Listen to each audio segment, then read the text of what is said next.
ito ay rated SPG. Striktong patnubay at gabay ng magulang ang kailangan. Maaaring may masiselang tema, lengguwahe, karahasan, sexual, horror o droga na hindi angkop sa mga bata.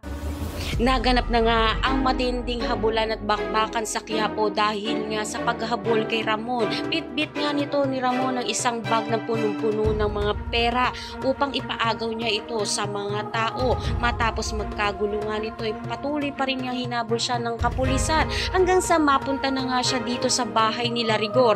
Nang makita niya nga itong picture ng pulis na ito, agad nga niyang naisip na taniman nga itong asawa nga nito na si Marites. Dito nga niya sinabi nga na babalikan niya nga itong anak nga nila matapos ang 9 na buwan at babawiin niya nga ito.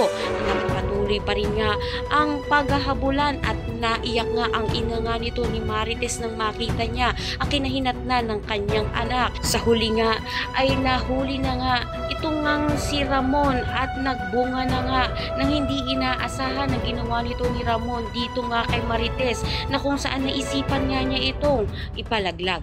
Natunghayan na nga natin ang matinding bakbakan at habulan dito nga sa Quiapo kung saan natunghayan natin na kakaiba talaga ang aksyon at ang mga acting ng mga aktres at aktor dito nga. Kaya naman pakatutukan pa natin ang mga susunod na episode dahil nga kaabang-abang dahil nagkaroon na nga ng bunga ang ginawa nito ni Ramon dito nga kay Marites.